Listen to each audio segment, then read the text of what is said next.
السلام عليكم ورحمة الله وبركاته. الحمد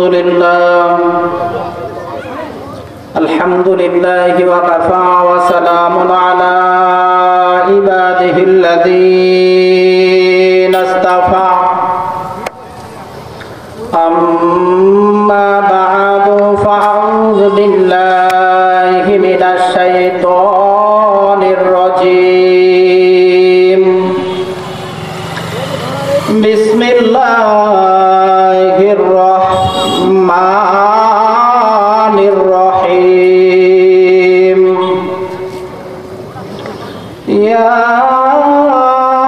أيها الذين آمنوا اتقوا الله وكونوا مع الصادقين.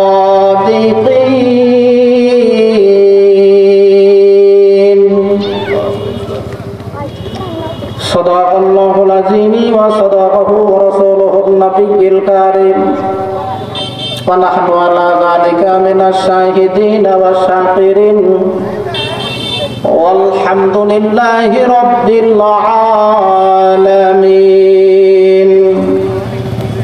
وقال الله تعالى إن الله وملائكته يصلون على النبي يا أيها الذين آمنوا صلوا عليه وسلموا تسليما. اللهم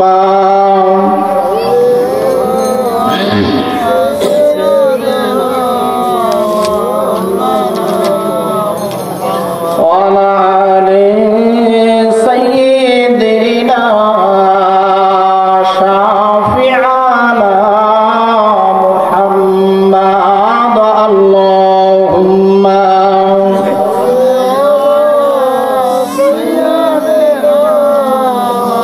مولانا محمد وعلى آل سيدنا شفيعنا محمد.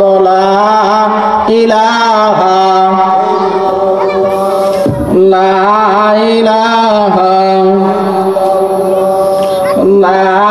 إله إلا الله.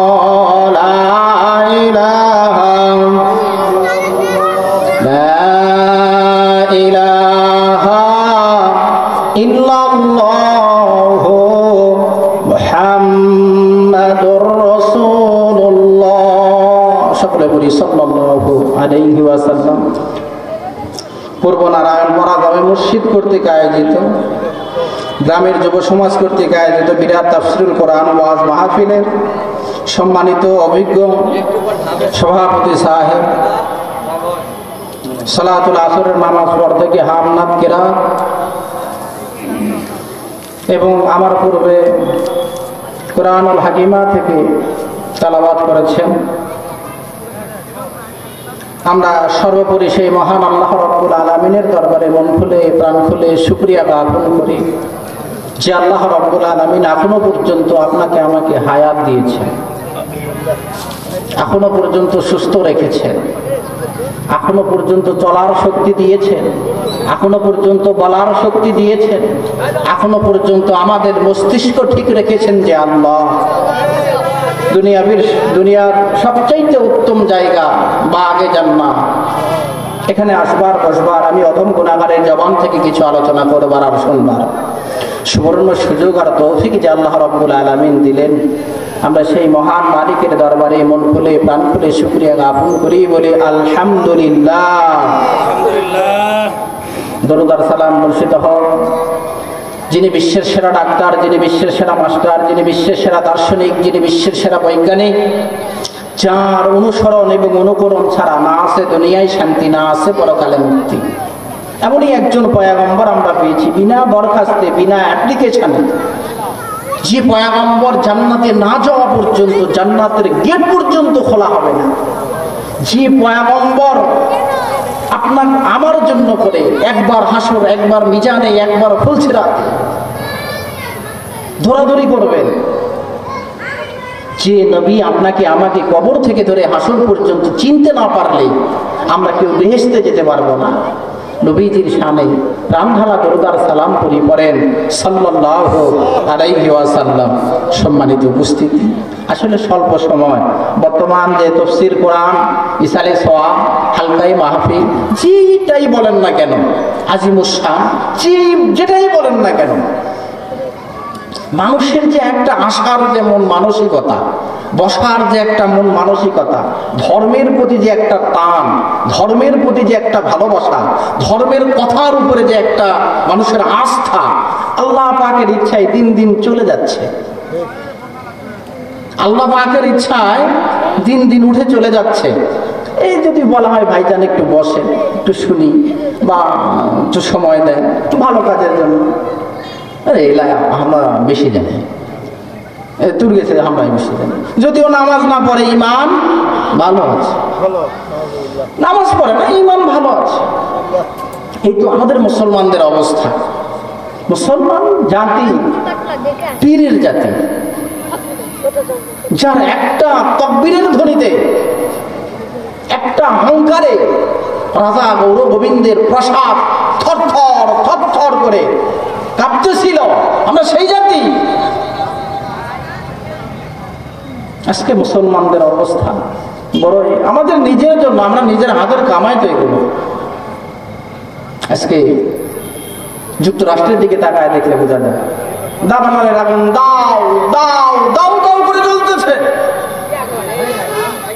আগুনের লালিমাটা, লাল রেখাটা দেখতেছে মানুষ, পুড়ে ছাই হয়ে চলে যাচ্ছে, নেভানোর ক্ষমতা হচ্ছে না। আল্লাহ বলতেছেন ওয়ামাকারু মাকারাল্লাহু ওয়াল্লাহু খায়রুল মাকিরিন। হুজুর সাল্লাল্লাহু আলাইহি ওয়াসাল্লামকে বলেন, হুজুর পয়গম্বর, আপনি আমার দোস্ত, আপনি আমার বন্ধু, আপনারে না বানাইলে আমি আল্লাহ আসমান জমিন ত্রিভুবন গ্রহ নক্ষত্র জান্নাত জাহান্নাম কিছুই বানাতাম না। হুজুর, এরা আপনার বিরুদ্ধে দারুণ নদওয়ার মধ্যে বসে ষড়যন্ত্র করতেছে, জাল পাকাইতেছে, আপনাকে জেলাবদ্ধ করবে, আপনাকে কারাগারে রাখবে, আপনাকে দেশ ছাড়া করবে, আপনাকে থাকতে দেবে না। এই কথাটা যখন রাসূলের কানে আল্লাহ বলতেছেন যে হুজুর আপনি ভয় করিয়েন না, আপনার চিন্তার কোনো কারণ নাই, ওয়ামাকারু ওয়ামাকারাল্লাহু ওয়াল্লাহু খায়রুল মাকিরিন, আমি এদের বিরুদ্ধে দারুণ ষড়যন্ত্র করে বসে আছি। ওরা আপনার বিরুদ্ধে যতই দারুণ ষড়যন্ত্র করুক না কেন, আমি এদের বিরুদ্ধে ষড়যন্ত্র করব। ভালো মানুষের বিরুদ্ধে যদি কেউ ষড়যন্ত্র করে, তার বিরুদ্ধে ষড়যন্ত্র করার জন্য আল্লাহ যথেষ্ট। একজন ভালো মানুষ, তার বিরুদ্ধে আমি যদি ষড়যন্ত্র করি, তার বিরুদ্ধে স্বয়ং মাওলা পাক ষড়যন্ত্র করে রাখবে। আপনি যতই জাল বিছান, যতই তার ক্ষতি করার চেষ্টা করেন, যতই তার ফসলের ক্ষতি করেন, যতই তার খাবারের ক্ষতি করেন, যতই তার ব্যবসার ক্ষতি করেন, আপনি যে দিকে ক্ষতি করতে যাবেন আমার আল্লাহ ওখানে ঢাল হয়ে দাঁড়ায় যাবে। সুবহানাল্লাহ। আমরা সেই আল্লাহর গোলাম। আজকে আমরা আল্লাহকে ভুলে গেছি। আল্লাহ বলেছেন কদ আফলাহা মান তাযাক্কা ওয়া যাকারা ইসমা রাব্বিহি ফাসাল্লা। তুমি আগে নিজে সংশোধন হও, নিজে পরিশোধন হও, তারপরে অন্যকে সংশোধন হওয়ার জন্য বলো। তারপরে তুমি আমি আল্লাহর নাম ধরে ডাকো।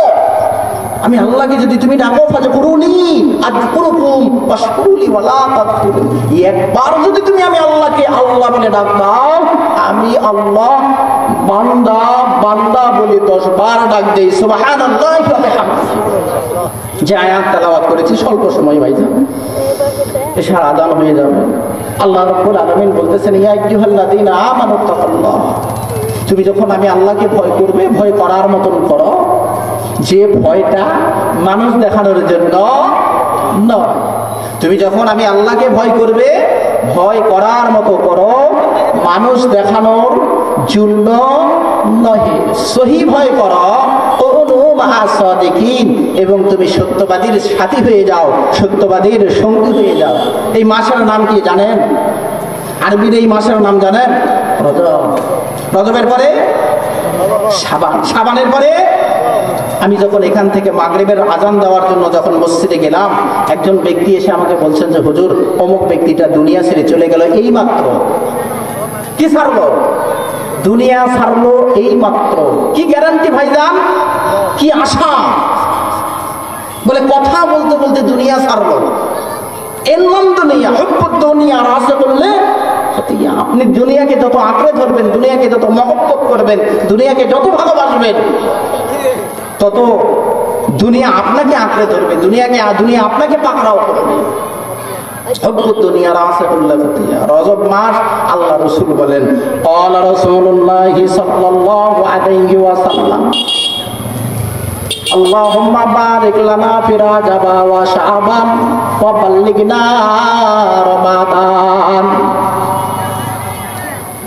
জনাবে মুহাম্মদ রাসূলুল্লাহ সাল্লাল্লাহু আলাইহি ওয়াসাল্লাম ডাকতে বলেন সাহাবায়ে কেরাম, ও আমার প্রাণের সাহাবায়ে কেরাম, তোমরা ভালো করে শোনা নাও, আমি আল্লাহর রাসূল সাল্লাল্লাহু আলাইহি ওয়াসাল্লাম ডাকতে বললাম আল্লাহুম্মা বারিক লানা ফি রাজাব ওয়া শাবান ওয়া বাল্লিগনা রমাদান।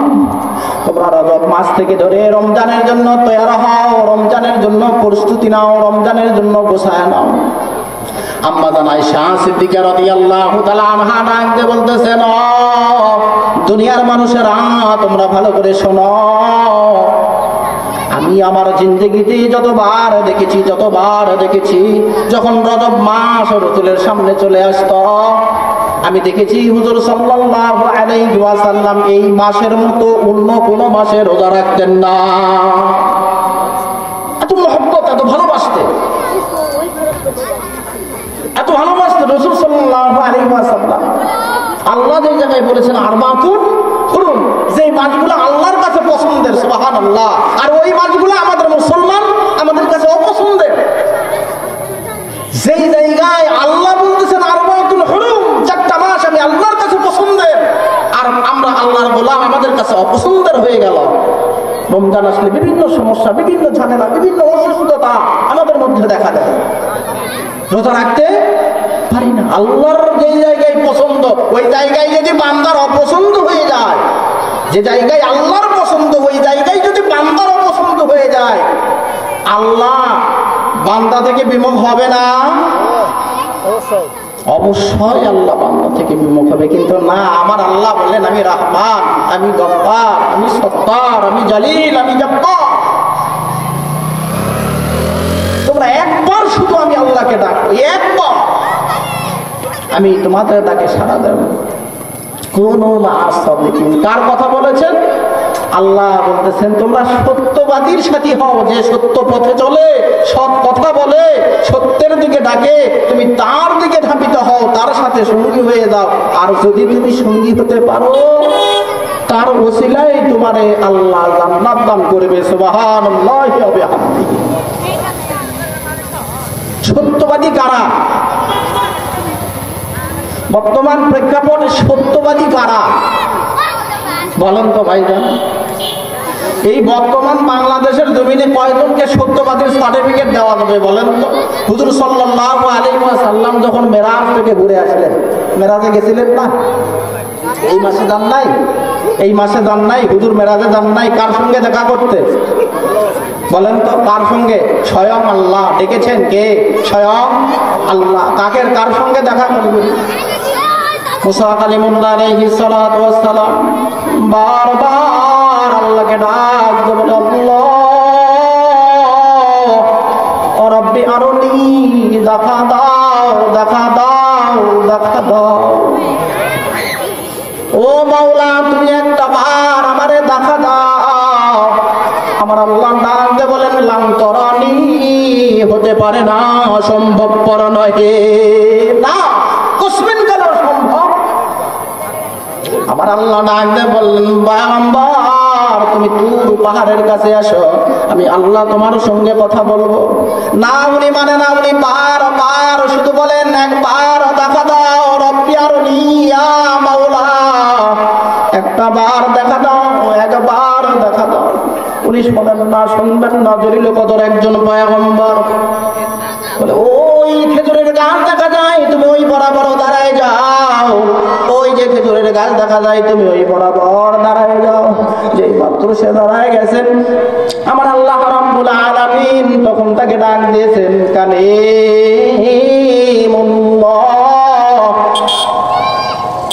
70,000 নূরের পর্দা থেকে একটা পর্দা যেই মাত্র যখন তুলে দেওয়া হয়েছেন, পয়গম্বরে মূসা কালিমুল্লাহ আলাইহিস সালাতু ওয়াস সালামের পাহাড় পুড়ে গেছেন। পয়গম্বর একটা জায়গায় গিয়ে বেহুশ হয়ে পড়ে গেছেন। বলেন সুবহানাল্লাহ। সেই আল্লাহ ডাক দিচ্ছেন, সেই আল্লাহ ডাক দিচ্ছেন। জনাবে মুহাম্মদ রাসূলুল্লাহ পড়েন সাল্লাল্লাহু আলাইহি ওয়াসাল্লাম। যদিও উনি বলেছেন, আল্লাহ বলেছেন আনা বাশারুম মিসলুকুম, বলেন নাই কোরআনে? আল্লাহ বলেছেন আনা বাশারুম মিসলুকুম, আনা বাশারুম মিসলুকুম। রাসূল তোমাদের মতো মানুষ, রাসূল তোমাদের মতো মানুষ, রাসূল তোমাদের মতো মানুষ। আনা বাশারুম মিসলুকুম, আনা বাশারুম মিসলুকুম, আনা বাশারুম মিসলুকুম। যদিও তোমাদের মতো মানুষ, ওই মানুষের হাতের আঙ্গুলের ইশারায় চাঁদ দ্বিখণ্ডিত হয়ে গেছে। বলেন সুবহানাল্লাহ। যদিও বলেছেন আমাদের মতো, তো ওনার আঙ্গুলের ইশারায় চাঁদ দ্বিখণ্ডিত হয়েছেন। সেই পয়গম্বরকে আল্লাহ দাওয়াত দিয়েছেন, আমার বাড়ি আসতে হবে আপনাকে। সুবহানাল্লাহ। কার বাড়ি? আল্লাহর বাড়ি, আরশে আজিমে নেবে। আমরা মেরাজের যে ঘটনাগুলো আসলে বানি ইসরাইল করলে বলা যায় 14টা দফা হুজুর আছে। 14টা দফা শুধু আমাদের জন্য দিয়েছে। কাদের জন্য ভাই? শুধু আমাদের জন্য 14টা দফা আল্লাহ রসুলকে দিয়েছেন। নামাজ দিয়েছেন, রোজা দিয়েছেন, হজ যাকাত যা লাগে উম্মতি মুহাম্মদের জন্য ইলা ইয়াউমাল কিয়ামত পর্যন্ত যা প্রয়োজন সব আল্লাহ দিয়ে দিয়েছেন। দিয়ে দেওয়ার পরও বলেছেন ওয়াকাদা রাব্বুকা আল্লা তা'বুদু ইল্লা ইয়াহু ওয়া বিল ওয়ালিদাইনি ইহসানা। পয়গম্বর আপনি যখন দুনিয়ার মধ্যে যাবেন, সাহাবায়ে কেরাম সহ আমার সমস্ত বান্দাদেরকে ডাকতে বলবেন ওয়াকাদা রাব্বুকা আল্লা তা'বুদু। আমার ইবাদতের পরে, আমার বান্দিগির পরে তোমাদের 2 নাম্বার কাজ হলো তোমাদের বাবা এবং মায়ের খেদমত করা। তোমার মা এবং বাবার খেদমত করা। কিন্তু প্রথমে কি করতে হবে? আল্লাহর হুকুম মানা। নামাজ, নামাজ ছাড়া, নামাজ ছাড়া ভাই, নামাজ ছাড়া নয়, নামাজ সিদ্দিক হুজুর সাল্লাল্লাহু আলাইহি, আমি লম্বা চড়া আলোচনা করব না। হযরত ওলামায়ে কেরাম আছেন, আমন্ত্রিত অতিথিবৃন্দ আছেন এবং বক্তাগণ আছেন, তারা আলোচনা করবেন। হুজুর যখন আসেন, আমি সত্যবাদীর কথা বলব, আসো দেখি সত্যবাদীর সাথী হওয়ার কথা কে বলেছেন? স্বয়ং আল্লাহ বলেন নাই ভয় করো এবং তোমরা সত্যবাদীর সাথে হয়ে যাও। যখন হুজুর সাল্লাল্লাহু আলাইহি ওয়াসাল্লাম মেরাজ থেকে চলে আসলেন, মেরাজ থেকে আসবার পরে উনি বলতেছেন সিদ্দিকে আকবর আবু বকর সিদ্দিক রাদিয়াল্লাহু তাআলা আনহুকে, শোনো আমি এইমাত্র আল্লাহর সঙ্গে দিদার করে আসলাম। সুবহানাল্লাহ। আমি এইমাত্র আল্লাহর সঙ্গে দিদার করে, আল্লাহর সাথে দেখা করে, আল্লাহর সঙ্গে কথা বলে আমি এইমাত্র আসলাম। সিদ্দিকে আকবর আবু বকর শোনা মাত্র উনি বলেন, সাদাকাতা ইয়া রাসূলুল্লাহ, আপনি যা বলেছেন এটাই চিরসত্য। কি? আপনি যা বলেছেন এটাই চিরসত্য, এর বাইরে আর কিছু হতে পারে না। আমার আল্লাহ রাব্বুল আলামিন জিবরিল আমিনকে ডাক দেয়, বলে জিবরিল যাও দুনিয়ার একজন মানুষকে তুই সত্যবাদীর সার্টিফিকেট দে। দুনিয়ার একজন মানুষকে সত্যবাদীর সার্টিফিকেট দে। বলে দুনিয়ার একজন মানুষকে, বলে কহফার বেটা বিবাদা, ওই কহফার বেটা বিবাদা।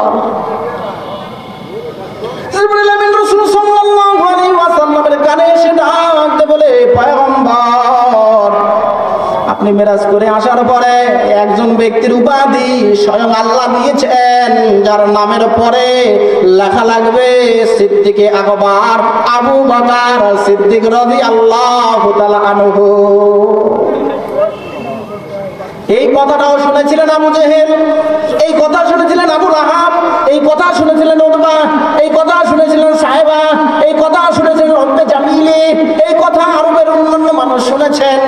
শোনার ভাবধারা আর বোঝার ভাবধারা আলাদা। ইমানের সহিত যারা শুনেছেন তারা হয়েছেন ইমানদার, আর বেঈমানের সহিত যারা শুনলেন তারা হলেন বেঈমান, তারা হলো জাহান্নামী। ভালো কাজ করবেন, ভালো কথা শুনবেন, ইমানের সহিত শুনবেন, ইয়াকিনের সহিত শুনবেন, এটাই আপনার জন্য চিরদার্য। আর আপনি যদি বেঈমানের মতো শোনেন, এখানে যদি বিশ্ববরণ্য একজন আলেমকে নিয়ে সেও যদি ওয়াজ ফরমানো হয়, আপনি যদি বেঈমানের সহিত শোনেন, বেঈমানের সহিত শোনেন, সারা দিন সারা রাত ধরে শোনানো হয়, কোনো প্রকার ফায়দা। যেটাই শুনবেন ইমানের সহিত শুনবেন, ইমানের সহিত শোনার কারণে সিদ্দিকে আকবর আবু বকর সিদ্দিক রাদিয়াল্লাহু তাআলা তিনি সত্যবাদীর উপাধি পেলেন। এই আবু বকর সিদ্দিক যখন ইসলামের প্রথম খলিফা হয়ে গেলেন, আর ইসলামের প্রথম খলিফা হওয়ার পর ইসলামের যখন প্রথম খলিফা, ইসলামের রাষ্ট্র আমরা কি বুঝি ভাইজান? ইসলামের রাষ্ট্র বলতে আমরা কি বুঝি বলেন তো? জানা আছে ইসলামী রাষ্ট্র বলতে আমরা কি বুঝি? যেই রাষ্ট্রের ভিতরে ঈমান ইসলাম পাশাপাশি পরিপূর্ণ, ঈমান ইসলাম কোরআনের বাণী দ্বারা, কোরআনের বাণী দ্বারা, কোরআনের কথা দ্বারা দেশ পরিচালনা করা, যিনি দেশ পরিচালনা করবেন এবং যারা পরিচালনায় থাকবে, অর্থাৎ রাজা সহ প্রজা, রাজা সহ প্রজা সকলে ঈমান ওয়ালা হবে, ইসলাম ওয়ালা হবে, তাহলে তো ইসলামে রাষ্ট্র কায়েম হবে, নাকি বলেন? তার আগে কি হবে? সম্ভব নয়।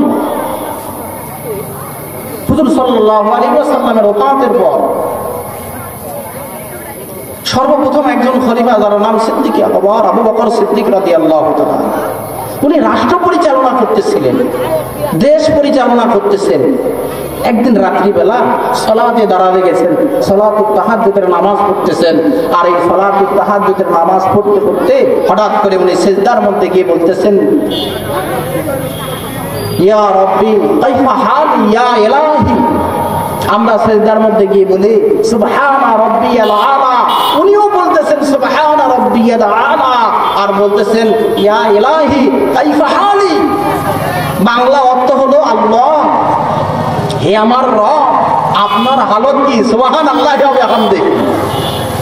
একজন বান্দার কি প্রেম, কি ভালোবাসা থাকলে বান্দা আল্লাহকে বলতে পারে আপনার হালতটা কেমন?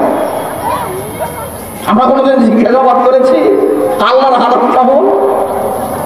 জিজ্ঞাসাবাদ করি নাই ভাইরা। সিদ্দিকে একবার আবু বকর সিদ্দিক রাদিয়াল্লাহু তাআলা আনহু সিজদার মধ্যে গিয়ে রাতে বলতেছেন, ইয়া ইলাহি কাইফা হালি ইয়া ইলাহি কাইফা হালি ইয়া ইলাহি কাইফা হালি ইয়া ইলাহি। মাবুদ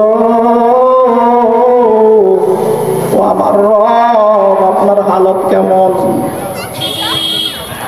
এই কথা বলবার পরে সকালবেলা ওনার স্ত্রী উম্মে রোমান এসে ডাকতে বলতেছেন, ও প্রাণের স্বামী, আপনি তো ইসলামের প্রথম খলিফা, আপনি সিদ্দিকে আকবর, আপনার মতো নেই পরায়ণতা, আপনার মতো সত্যবাদিতা, আপনার সত্যবাদিতার সার্টিফিকেট দিয়েছেন স্বয়ং আল্লাহ।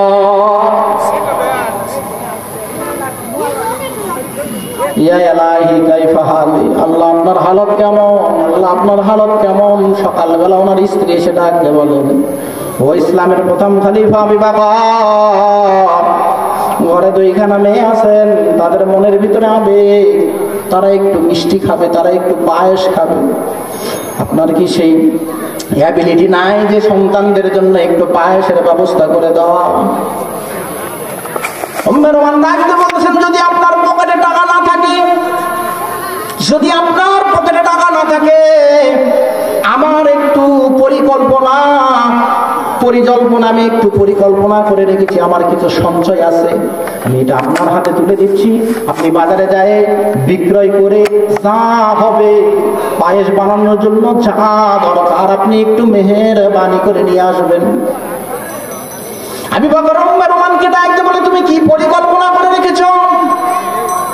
বলে, আমি তেমন কোনো পরিকল্পনা করি নাই, বাইতুল মাল থেকে যেটা আমাদের জন্য আসে, প্রত্যহ দিন রুটি করার সময়, প্রত্যহ দিন রুটি বানানোর সময় এক মুষ্টি করে রুটি আমি তুলে রাখতাম, এক মুষ্টি করে আটা আমি অন্য একটা পাত্রে তুলে রাখতাম।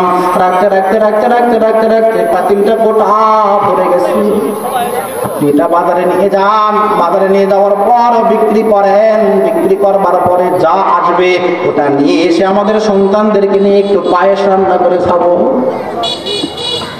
উম্মে রুমানের কথা শুনে সিদ্দিক আকবর আবু বকর সিদ্দিক রাদিয়াল্লাহু তাআলা ডাকতে বলে, দাও, কোথায় তোমার সেই পাত্র, দাও।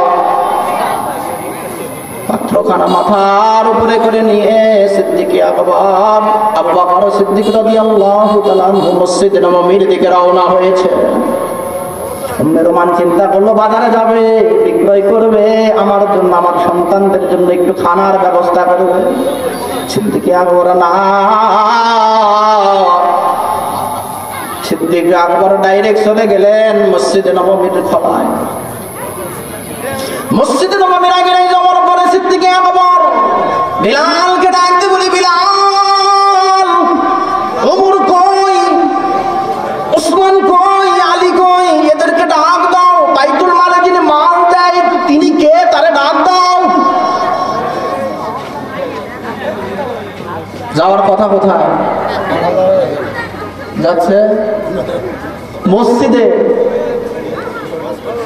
যাওয়ার কথা কোথায়? বাজারে বিক্রয় করে সন্তানদের জন্য একটু মিষ্টি খাবে, একটু মিষ্টি খাবে। আর উনি যাচ্ছেন মসজিদে। যাওয়ার পরে বেলালকে ডাকতে বলে, বেলাল, ওমর কই, ওসমান, আলী হায়দার কোথায়? আর বাইতুল মালে যিনি মাল বন্টন করে, কেজি প্রতি আমরা মন্ত্রী মিনিস্টার যে যেরকম চেয়ারম্যান মেম্বার যা যেরকম হয়েছি, যে যেরকমটা হয়েছি, যে যেরকম দায়িত্ব পেয়েছি, দায়িত্ব অনুপাতিক তো আমাদের ভাগ বাটোয়ারা আছে নাকি? এই দেয়কে এর ডাকো। আর বর্তমান প্রেক্ষাপটের অবস্থা নাকি? ওই জামানার অবস্থান এই জামানার অবস্থাটা এখন কেমন? যা পাবো ঘুরে আসানে খাবো, যা করে আল্লাহ। কোমল থেকে শুরু করে, রড থেকে শুরু করে, সিমেন্ট থেকে শুরু করে, খোয়া থেকে শুরু করে পিস পর্যন্ত খেতে সার দেয় না। এটা হলো বাংলাদেশের ইসলাম, আর ওটা হলো মদিনার ইসলাম। এটা হলো বাংলার ইসলাম, আর ওটা হলো মদিনার ইসলাম।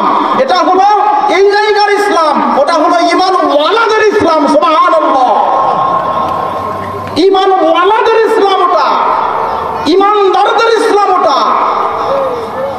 সিদ্দিক আকবর আবু বকর মসজিদের নববীর আগিনায় যাওয়ার পরে উনি বলতেছেন, মাল বন্টন করে কি? ডাকা হলো, সামনে উপস্থিত, হাজিরা দেওয়া হলো। ডাকতে বলতেছেন, এই মাল তুমি দাও, বাইতুল মাল থেকে তুমি মাল বের করো। বলে, জি, বাইতুল মাল থেকে মাল আমি বের করি। বলে, আমি কি? বলে, আপনি বর্তমান রানিং প্রেসিডেন্ট। সুবহানাল্লাহ। বলে, আমি কি? আবু বকর বলতেছেন কর্মচারীকে, বাইতুল মালের কর্মচারীকে বলতেছেন, বলো আমি বর্তমান এখন এখানকার দায়িত্বে কি? বলে, রানিং প্রেসিডেন্ট, রানিং প্রধানমন্ত্রী, রানিং প্রাইম মিনিস্টার। বলে, কিভাবে মাল দাও?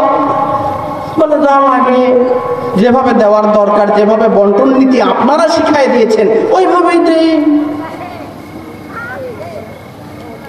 যদি তুমি ওইভাবে মাল দাও, ওইভাবে যদি আমার বাড়িতে আটা যেত, আমার স্ত্রী কি করে এক মুঠ করে আটা, আমার স্ত্রী কি করে এক মুঠ করে আটা বেশি রেখে আজকে জমাতে জমাতে এক পাতিল আটা বের করেছে। সুবহানাল্লাহ। কিভাবে, কি করে আমার স্ত্রী ততদিন রান্নাঘর থেকে এক মুষ্টি করে আটা বেশি বের করলো। আর তোমার কিভাবে তুমি বন্টন করলে যে আমার খানার পরে, আমার পরিবার চালানোর পরে, আমার সমস্ত কিছু খাবার পরে এক মুঠ করে আটা বেশি বেঁচে গেল। এই নীতিটা রাজনীতি, রাজার নীতি। আর এটা কি? এটা কি ইমানের নীতি শুধু, তাই না? এটা শুধু ইমানের নীতি? এটাই কি শুধু সেই ইমানের নীতি? এই নীতি দ্বারা কি দেশ পরিচালনা হয় নাই? এই নীতি দ্বারা কি রাষ্ট্র পরিচালনা হয় নাই? এই নীতি দ্বারা কি সমাজ পরিচালনা হয় নাই? এই নীতি দ্বারা কি পরিবার পরিচালনা হয় নাই? হয়েছে ভাইরা, কোন প্রকারের খামতি হয় নাই। অমর জিজ্ঞাসা করেছে, ভাই রে, আমার জামানায় যদি একটা কুকুর না খেয়ে মারা যায়, আমার আল্লাহর দরবারে আমি কিভাবে কি জবাব দেব? রজব মাস আয়াত তেলাওয়াত করেছিলাম, কোন মাস সাদিক। ভাইজান, কার সাথী হতে হবে? যারা সৎ কথা বলে, সত্য পথে চলে, সৎ উপদেশ দেয়, নিজে সত্য বলে, সৎ কথা সৎ কাজ করে, তার সাথী হওয়ার কথা কে বলেছেন? স্বয়ং আল্লাহ বলেছেন। আমরা তো তার সাথী হব ইনশাআল্লাহ। আল্লাহুম্মা বারিক লানা ফি রাজাব ওয়া শাবান ওয়া বাল্লিগনা রমাদান। প্রথমে যেটা বললাম, এই কিছুক্ষণ আগে একটা জায়গা থেকে এলান আসলো, একজন ব্যক্তি মারা গেল। দুনিয়াবি সমস্ত আমল তার থেকে বিমুখ হয়ে গেল। তার মা তার থেকে আলাদা হলো, তার বাপ তার থেকে আলাদা হলো, তার বন্ধু তার থেকে আলাদা হয়ে গেল। দুনিয়ার সমস্ত ভালোবাসা মরণের পর সব বিলীন হয়ে যায়। বাইরে এই দুনিয়ার ভালোবাসার ময়ে পড়ে মানুষ হয়ে মানুষকে মানুষের ক্ষতি করার জন্য তারা দাঁড়ায় যায়। দুনিয়ার ভালোবাসা মানুষ হয়ে মানুষকে চিনতে পারে না। এই দুনিয়ার ভালোবাসা সব বিফলে চলে যাবে যেদিন আমার নামের মালাকাল মাউতটা যখন আমার সামনে চলে আসবে। আমার ভালোবাসার বন্ধন কেউ থাকবে না। আমার আল্লাহ ভাগ্যে বলতেছেন, ইন্না বাতাসা রাব্বিকা লাশাদীদ। আমি যখন তোমারে ধরবো, আমি যখন তোমারে পাকড়াও করবো, ছাড়নেওয়ালা কোনো ব্যক্তি তামাম পৃথিবীর মধ্যে একজন নাই। ছাড়নেওয়ালা ছেড়ে নিয়ে যাবে এমন কোনো ব্যক্তি নাই। সকালবেলা একটা ভালো মানুষ সকালবেলা সব কথা বললো, জুমার নামাজ তিনি জুমা গিয়ে পড়লো, কিন্তু আসরের নামাজের আগ মুহূর্তে, মাগরিবের আগ মুহূর্তে দুনিয়া ছেড়ে চলে গেল। এর নাম হলো সত্যপর দুনিয়া। এর নাম সত্যপর দুনিয়া। ও ভাববে না আমার ছেলে ছোট, আমার নব্য বিবাহ হয়েছে, আমার একজন স্ত্রী আছে, ও কিন্তু আজ মালাকাল মাউত ভাববে না। আমার একজন স্ত্রী আছেন, আমার ছোট দুইটা নাবালেগ সন্তান আছে, এটা ভাবার টাইম নাই। এর নাম হলো দুনিয়া। সামান্য একটু সময় আল্লাহ দিয়ে খলাকাল মাউতা ওয়াল হায়াতা লিয়াবলুয়াকুম আইয়ুকুম আহসানু আমালা। অল্প সময় তোমার মরণ, জন্মের আগে তোমার মরণ তৈরি করেছি আমি আল্লাহ। এই অল্প সময়ের ভিতরে আমল নিয়ে তুমি আমার কাছে আসো।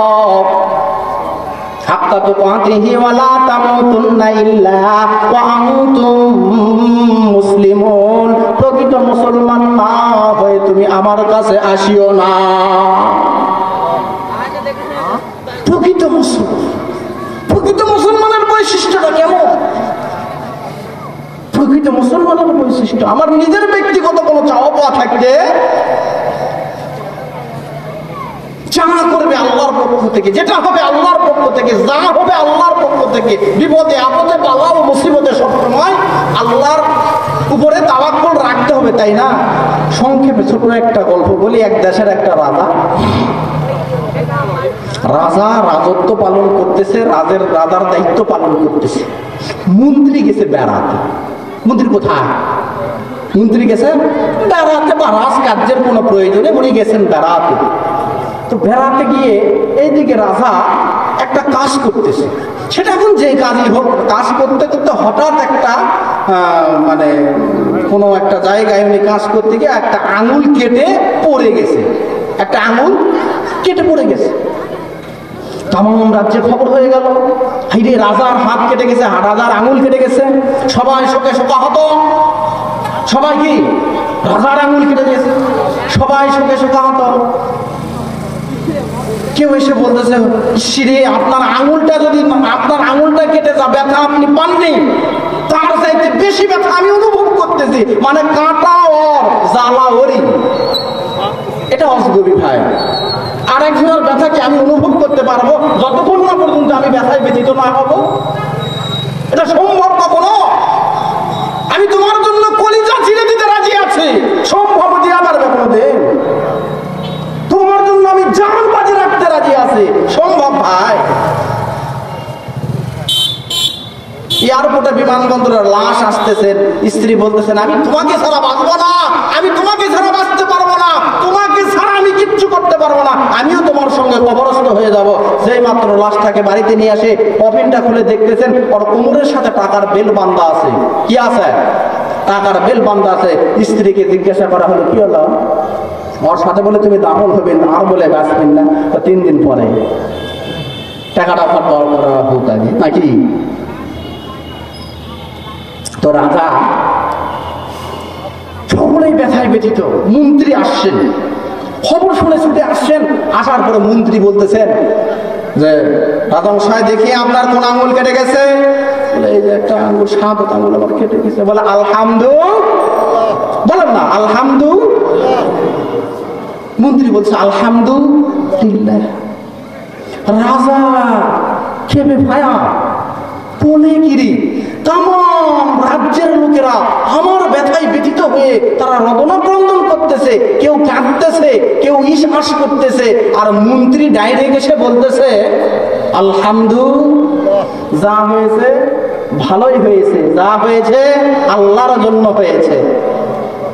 রাজামশাই রাগান্বিত হয়ে ডাকতে বলেন সিপাহী, ও প্রধান সেনাপতি, এই মন্ত্রী বেটাকে তুমি জেলের মধ্যে রেখে দাও, 5 দিন জেলের মধ্যে রাখো।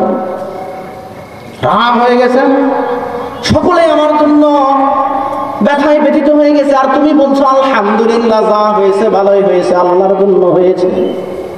মন্ত্রী বেটাকে যখন জেলের মধ্যে রাখা হয়, ওই রাজা চিন্তা করলেন আমি একটু সফরে যাব। সফরে যাওয়ার জন্য যখন রওনা হয়ে গেলেন, সফরে যাওয়ার জন্য যখন উনি প্রস্তুতি গ্রহণ করলেন, সফরে গেছেন। এমন একটা জায়গায় উনি সফরে গেলেন, যেই জায়গার মধ্যে বনের ভিতরে কিছু আদিবাসী, কিছু অন্য গোষ্ঠী যারা বাস করত, এদের কাজ হলো মানুষ হয়ে মানুষকে ধরে খাওয়া। মানুষ হয়ে মানুষকে ধরে খাওয়ার জন্য এরা খুব নেশা, এদের একটা নেশা, মানুষ হয়ে মানুষ খাওয়া। নাগাল্যান্ডে মনে হয়, নাগাল্যান্ডের মানুষেরা কিন্তু মানুষ হয়ে মানুষকে খেত।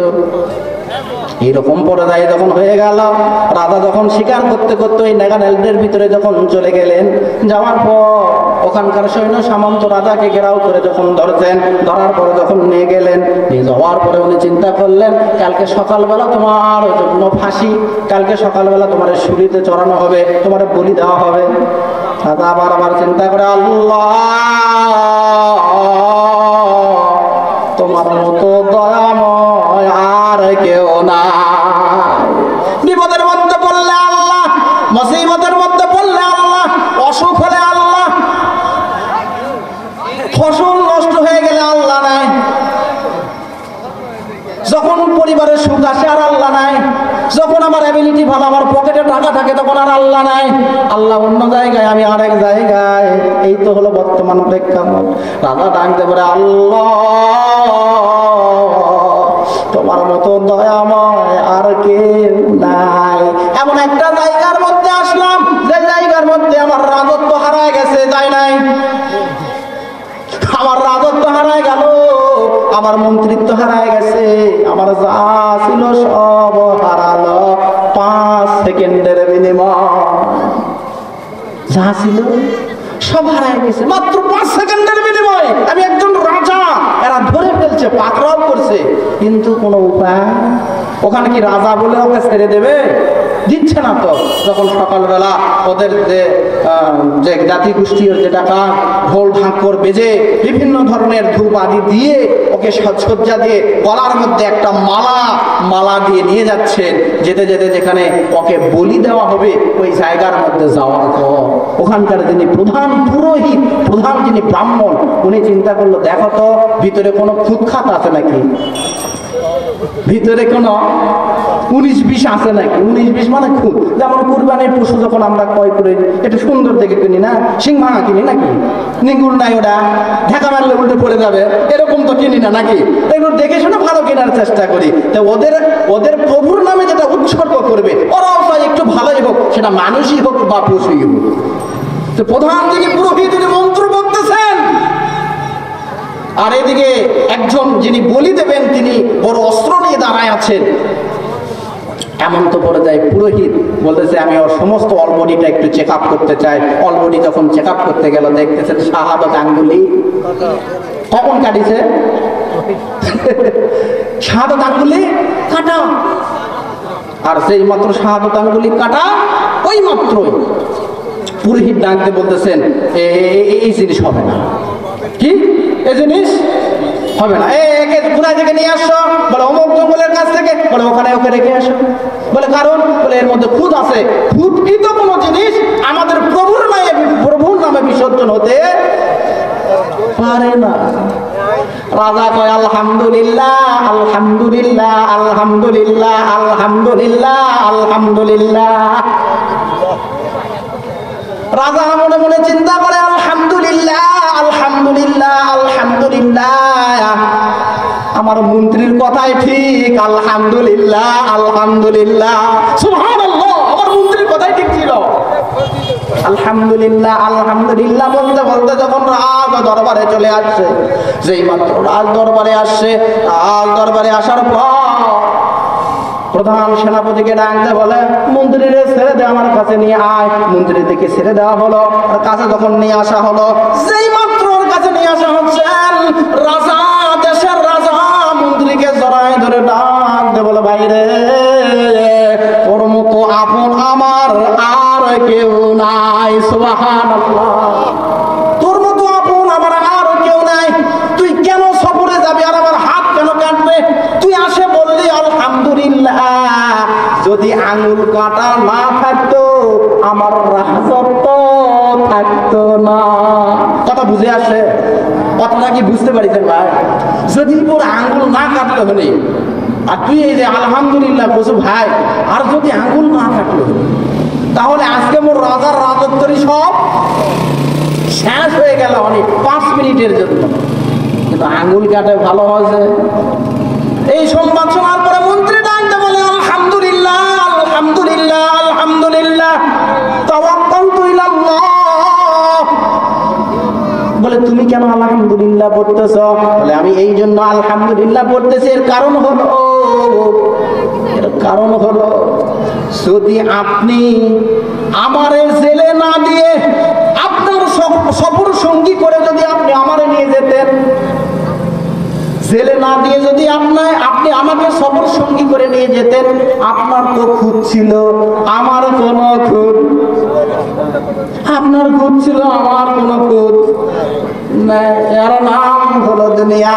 রাজার মন্ত্রী গলা জড়ায়া ধরে ডাক দিয়ে বলে আল্লাহ, তুমি ছাড়া আমাদের আর কেহ নাই। লিল্লাহি তাকবীর। আমরা বাবলা ছাড়া আমাদের কেউ আপন নাই ভাইজান। স্বার্থের দুনিয়া। আজকে যদি কারো স্বার্থে আঘাত লাগে আমার সঙ্গে আর কথা বলবি না। কারো যদি 2 টাকা লস করে দেয় আমার সঙ্গে আর ভালোবাসা রাখতে না। আমি যদি দুনিয়া থেকে চলে যাই 3 দিন পর্যন্ত আমার কথা চলবে, আর পরে হবে এর নাম দুনিয়া ভাইজান। যে মহব্বত, যে ভালোবাসায় আজকে আমরা দুনিয়া, এই যে সমস্ত ভালোবাসা মরার পরে দূরে চলে যাবে। আমার আপন বলতে আর কেউ থাকবে না, স্বয়ং আল্লাহ ছাড়া। তো উনি যদি আমার ইহকালের এবং পরকালের আপন হয়, সেই আল্লাহর কথা মানা লাগবে না লাগবে না? অবশ্যই সেই আল্লাহর কথা মানতে হবে না ভাইজান? অবশ্যই সেই আল্লাহর কথা আপনাকে আমাকে মানতে হবে। ওই আল্লাহর কথা যদি আমরা মানতে পারি, ইয়া আইয়াতুহান নাফসুল মুতমাইন্না ইরজিই ইলা রাব্বিকি রাদিয়াতাম মারদিয়া ওয়াদখুলি ফি ইবাদি ওয়াদখুলি জান্নাহ। আল্লাহু আকবার। আল্লাহ বলতেছেন, যদি তুমি আমার পরিপূর্ণ পরিপূর্ণ পরিপূর্ণ বান্দা হয়ে আমার কাছে আসতে পারো, পরিপূর্ণ বান্দা হয়ে যদি আমার কাছে আসতে পারো, আমি আল্লাহ তোমার জন্য 8টা বেহেশতের দরজা খুলে রাখবো। সুবহানাল্লাহ। 8টা বেহেশতের দরজা আমি আল্লাহ খুলে রাখবো। সে বলে নামাজ বাদ দিয়ে খালি সভা শুনলেন, তবারক যেটা সেটা আমরা সদাই সর্বদা আল্লাহর উপরে তাওয়াক্কুল, আল্লাহর উপরে ভরসা, যা হয় সব আল্লাহর জন্য।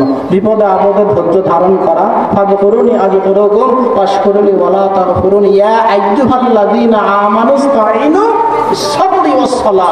যখন আমি বিপদে পড়ে যাব, পেরেশানে পড়ে যাব, হয়রানি হব, দুনিয়ার মানুষ আমাকে ধোঁকা দিতে পারে, দুনিয়ার মানুষের কথার দাম না রাখতে পারে, দুনিয়ার মানুষ আমাকে পেরেশানে ফেলাইতে পারে, দুনিয়ার মানুষ আমাকে বিপদগ্রস্ত করতে পারে, আমার আল্লাহ কখনো আমার বিপদে ফেলাতে পারে।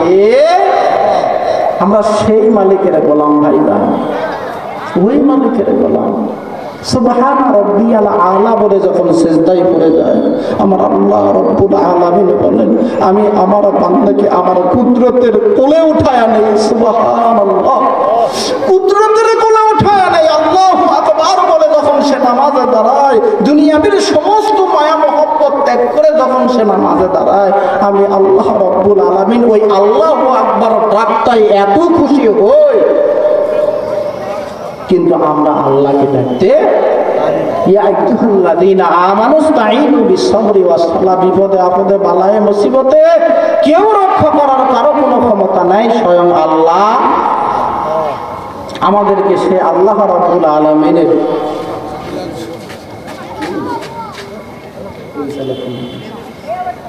জিকির করে লা ইলাহা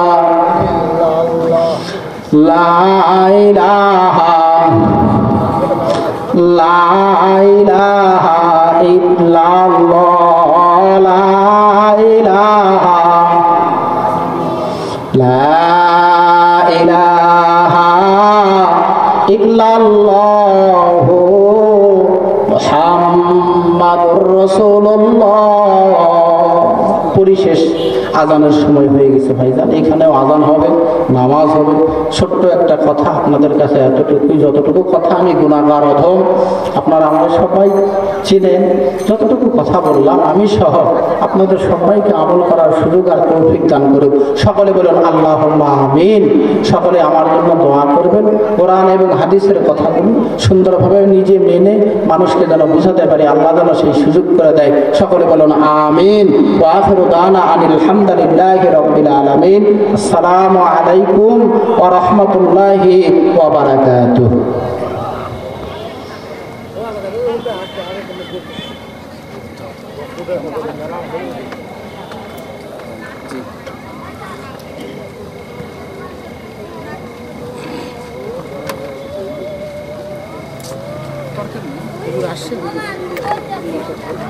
মন্ত্রী আসছেন, খবর শুনে ছুটে আসছেন। আসার পরে মন্ত্রী বলতেছেন যে রাজামশাই দেখি আপনার কোন আঙুল কেটে গেছে? বলে এই যে একটা আঙুল, সাত আঙুল আমার কেটে গেছে। বলে আলহামদুলিল্লাহ, বলেন না আলহামদুলিল্লাহ। মন্ত্রী বলছে আলহামদুলিল্লাহ। রাজা খেপে ভায়া বলে কিরি, তাম রাজ্যের লোকেরা আমার ব্যথায় ব্যথিত হয়ে তারা রদনক্রন্দন করতেছে, কেউ কাঁদতেছে, কেউ ইশাস করতেছে, আর মন্ত্রী ডাইরেক্ট এসে বলতেছে আলহামদুলিল্লাহ। যা হয়েছে ভালোই হয়েছে, যা হয়েছে আল্লাহর জন্য হয়েছে। রাজামশাই রাগান্বিত হয়ে ডাকতে বলেন সিপাহী, ও প্রধান সেনাপতি, এই মন্ত্রী বেটাকে তুমি জেলের মধ্যে রেখে দাও, 5 দিন জেলের মধ্যে রাখো। রাগ হয়ে গেছে, সকলে আমার জন্য ব্যথায় ব্যথিত হয়ে গেছে, আর তুমি বলছো আলহামদুলিল্লাহ, যা হয়েছে ভালোই হয়েছে, আল্লাহর জন্য হয়েছে। মন্ত্রী বেটাকে যখন জেলের মধ্যে রাখা হয়, ওই রাজা চিন্তা করলেন আমি একটু সফরে যাব, আমি একটু সফরে যাব। সফরে যাওয়ার জন্য যখন রওনা হয়ে গেলেন, সফরে যাওয়ার জন্য যখন উনি প্রস্তুতি গ্রহণ করলেন, সফরে গেছেন, এমন একটা জায়গায় উনি সফরে গেলেন যেই জায়গার মধ্যে বনের ভিতরে কিছু আদিবাসী, কিছু উন্নত গোষ্ঠী যারা বাস করত, এদের কাজ হলো মানুষ হয়ে মানুষকে ধরে খাওয়া। মানুষ হয়ে মানুষকে ধরে খাওয়ার জন্য এরা খুব নেশা, এদের একটা নেশা, মানুষ হয়ে মানুষ খাওয়া। নাগাল্যান্ডে মনে হয়, নাগাল্যান্ডের মানুষেরা কিন্তু মানুষ হয়ে মানুষকে খেত। এইরকম পর্যায়ে যখন হয়ে গেল, রাজা যখন শিকার করতে করতে ওই নাগাল্যান্ডের ভিতরে যখন চলে গেলেন, যাওয়ার পর ওখানকার সৈন্য সামন্ত রাজাকে ঘেরাও করে যখন ধরছেন, ধরার পরে যখন নিয়ে গেলেন, নিয়ে যাওয়ার পরে উনি চিন্তা করলেন কালকে সকালবেলা তোমার জন্য ফাঁসি, কালকে সকালবেলা তোমার শুলিতে চড়ানো হবে, তোমার বলি দেওয়া হবে। রাজা আবার চিন্তা করে, আল্লাহ তোমার মতো দয়াময় আর কেউ নাই। বিপদের মধ্যে পড়লে আল্লাহ, মুসিবতের মধ্যে পড়লে আল্লাহ, অসুখ হলে আল্লাহ, ফসল নষ্ট হয়ে গেলে আল্লাহ নাই, যখন পরিবারের সুখ আসে আর আল্লাহ নাই, যখন আমার অ্যাবিলিটি ভালো, আমার পকেটে টাকা থাকে, তখন আর আল্লাহ নাই। আল্লাহ অন্য জায়গায়, আমি আরেক জায়গায়। এই তো হলো বর্তমান প্রেক্ষাপট। রাজা ডাকতে পারে, আল্লাহ তোমার মতো দয়াময় আর কেউ নাই। এমন একটা জায়গার মধ্যে আসলাম যে জায়গার মধ্যে আমার রাজত্ব হারায় গেছে, যাই নাই, আমার রাজত্ব হারায় গেল, আমার মন্ত্রিত্ব হারায় গেছে, আমার যা ছিল সব হারালো 5 সেকেন্ডের বিনিময়। যা ছিল সব হারায় গেছে মাত্র 5 সেকেন্ডের বিনিময়ে। আমি একজন রাজা, এরা ধরে ফেলছে, পাকড়াও করছে, কিন্তু কোনো উপায়। ওখানে কি রাজা বলে ওকে ছেড়ে দেবে? দিচ্ছে না তো। যখন সকালবেলা ওদের যে জাতি গোষ্ঠীর যেটা কাজ, ঢোল ঢাকর বেজে বিভিন্ন ধরনের ধূপ আদি দিয়ে ওকে সাজসজ্জা দিয়ে গলার মধ্যে একটা মালা দিয়ে নিয়ে যাচ্ছেন। যেতে যেতে যেখানে ওকে বলি দেওয়া হবে ওই জায়গার মধ্যে যাওয়ার পর ওখানকার যিনি প্রধান পুরোহিত, প্রধান যিনি ব্রাহ্মণ, উনি চিন্তা করলো দেখো তো ভিতরে কোনো খুঁতখাত আছে নাকি, ভিতরে কোনো 19-20 আছে নাকি। 19-20 মানে খুব, যেমন কুরবানির পশু যখন আমরা ক্রয় করে একটু সুন্দর দেখে কিনি না, সিংহাঙা কিনি নাকি, নিগুল নাই ওটা ঢাকা মারলে উল্টে পড়ে যাবে, এরকম তো কিনি না নাকি। এগুলো দেখে শুনে ভালো কেনার চেষ্টা করি। তো ওদের প্রভুর নামে যেটা উৎসর্গ করবে ওরাও চাই একটু ভালোই হোক, সেটা মানুষই হোক বা পশুই হোক। তো প্রধান যিনি পুরোহিত তিনি মন্ত্র বলতেছেন, আর এদিকে একজন যিনি বলি দেবেন তিনি বড় অস্ত্র নিয়ে দাঁড়ায় আছেন। এমন তো পড়ে যায় পুরোহিত বলতেছে আমি ওর সমস্ত অলবডিটা একটু চেক আপ করতে চাই। অলবডি যখন চেক আপ করতে গেল দেখতেছেন শাহাদাত আঙ্গুলি কখন কাটিছে, শাহাদাত আঙ্গুলি কাটা। আর সেই মাত্র শাহাদাত আঙ্গুলি কাটা ওই মাত্রই পুরোহিত ডাকতে বলতেছেন এই জিনিস হবে না। কি এই জিনিস হবে না, একে কোথায় থেকে নিয়ে আসছো? বলে অমুক জঙ্গলের কাছ থেকে। বলে ওখানে ওকে রেখে আসো। বলে কারণ? বলে এর মধ্যে খুদ আছে, খুদকৃত কোনো জিনিস আমাদের প্রভুর নামে বিসর্জন হতে পারে না। রাজা কয় আলহামদুলিল্লাহ আলহামদুলিল্লাহ আলহামদুলিল্লাহ আলহামদুলিল্লাহ আলহামদুলিল্লাহ। রাজা মনে মনে চিন্তা করে আলহামদুলিল্লাহ আলহামদুলিল্লাহ আলহামদুলিল্লাহ, আমার মন্ত্রীর কথাই ঠিক, আলহামদুলিল্লাহ আলহামদুলিল্লাহ সুবহানাল্লাহ, আমার মন্ত্রীর কথাই ঠিক ছিল। আলহামদুলিল্লাহ আলহামদুলিল্লাহ বলতে বলতে যখন রাজ দরবারে চলে আসছে, যেই মাত্র রাজ দরবারে আসছে, রাজ দরবারে আসার পর প্রধান সেনাপতিকে ডাকতে বলে মন্ত্রীরে ছেড়ে দে, আমার কাছে নিয়ে আয়। মন্ত্রী থেকে ছেড়ে দেওয়া হলো, আর কাছে যখন নিয়ে আসা হলো, যেই মাত্র ওর কাছে নিয়ে আসা হচ্ছে, রাজা দেশের রাজা মন্ত্রীকে জড়ায় ধরে ডাকতে বলে বাইরে ওর মতো আপন আমার কেউ নাই। সুবহানাল্লাহ। তোর মতো আপন আমার আর কেউ নাই। তুই কেন সফরে যাবি আর আমার হাত কেন কাটবে? তুই আসে বললি আলহামদুলিল্লাহ। যদি আঙুল কাটা না থাকতো আমার রাজত্ব থাকতো না। কথা বুঝে আসে? কথাটা কি বুঝতে পারিছেন ভাই? যদি ওর আঙুল না কাটতে হলে, আর তুই এই যে আলহামদুলিল্লাহ বসে ভাই, আর যদি আঙুল না থাকলো তাহলে আজকে মোর রাজার রাজত্বরই সব শেষ হয়ে গেল অনেক 5 মিনিটের জন্য। কিন্তু আঙুল কাটে ভালো হয়েছে। এই সংবাদ শোনার পরে মন্ত্রী ডাকতে বলে আলহামদুলিল্লাহ আলহামদুলিল্লাহ আলহামদুলিল্লাহ তাওয়াক্কালতু ইলাল্লাহ। বলে তুমি কেন আলহামদুলিল্লাহ পড়তেছ? বলে আমি এই জন্য আলহামদুলিল্লাহ পড়তেছি, এর কারণ হলো যদি আপনি আমারে জেলে না দিয়ে আপনার সফর সঙ্গী করে যদি আপনি আমারে নিয়ে যেতেন, জেলে না দিয়ে যদি আপনি আমাকে সফর সঙ্গী করে নিয়ে যেতেন, আপনার তো খুদ ছিল, আমার কোনো খুদ, আপনার খুদ ছিল, আমার কোনো খুদ নাই। এর নাম হলো দুনিয়া। রাজা আর মন্ত্রী গলা জড়ায়া ধরে ডাক দিয়ে বলে আল্লাহ, তুমি ছাড়া আমাদের আর কেহ নাই। লিল্লাহি তাকবীর। আমরা বাবলা ছাড়া আমাদের কেউ আপন নাই ভাইজান। স্বার্থের দুনিয়া। আজকে যদি কারো সাথে আঘাত লাগে আমার সঙ্গে আর কথা বলবি না। কারো যদি দুটা কথা লস করে দেয় আমার সঙ্গে আর ভালোবাসা রাখবে না। আমি যদি দুনিয়া থেকে চলে যাই 3 দিন পর্যন্ত আমার কথা চলবে, আর পরে হবে এর নাম দুনিয়া ভাইজান। যে মহব্বত, যে ভালোবাসায় আজকে আমরা দুনিয়া, এই যে সমস্ত ভালোবাসা মরার পরে দূরে চলে যাবে। আমার আপন বলতে আর কেউ থাকবে না স্বয়ং আল্লাহ ছাড়া। তো উনি যদি আমার ইহকালের এবং পরকালের আপন হয়, সেই আল্লাহর কথা মানা লাগবে না লাগবে না? অবশ্যই সেই আল্লাহর কথা মানতে হবে না ভাইজান? অবশ্যই সেই আল্লাহর কথা আপনাকে আমাকে মানতে হবে। ওই আল্লাহর কথা যদি আমরা মানতে পারি, আইয়াতুহান নাফসুল মুতমাইন্না ইরজিই ইলা রাব্বিকি রাদিয়াতাম মারদিয়া ফাদখুলি ফি ইবাদি ওয়াদখুলি জান্নাহ। আল্লাহু আকবার। আল্লাহ বলতেছেন যদি তুমি আমার পরিপূর্ণ বান্দা হয়ে আমার কাছে আসতে পারো, পরিপূর্ণ বান্দা হয়ে যদি আমার কাছে আসতে পারো, আমি আল্লাহ তোমার জন্য 8টা বেহেশতের দরজা খুলে রাখবো। সুবহানাল্লাহ। 8টা বেহেশতের দরজা আমি আল্লাহ খুলে রাখবো। সে বলে নামাজ বাদ দিয়ে খালি সভা শুনলে তবারক যেটা সেটা আমরা সদাই সর্বদা আল্লাহর উপরে তাওয়াক্কুল, আল্লাহর উপরে ভরসা, যা হয় সব আল্লাহর জন্য।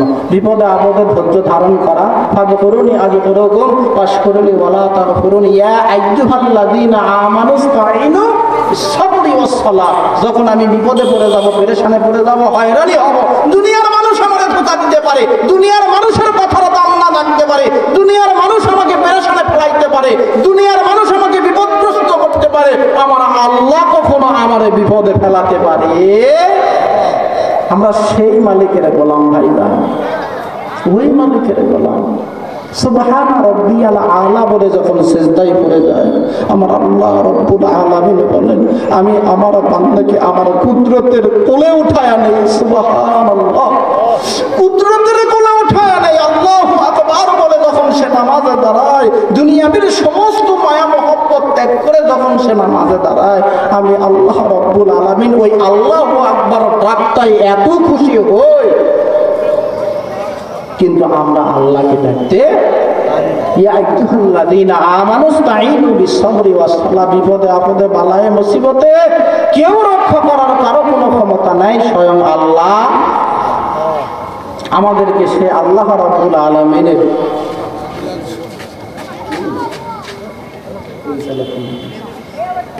জিকির করে লা ইলাহা লা ইলাহা লা ইলাহা ইল্লাল্লাহ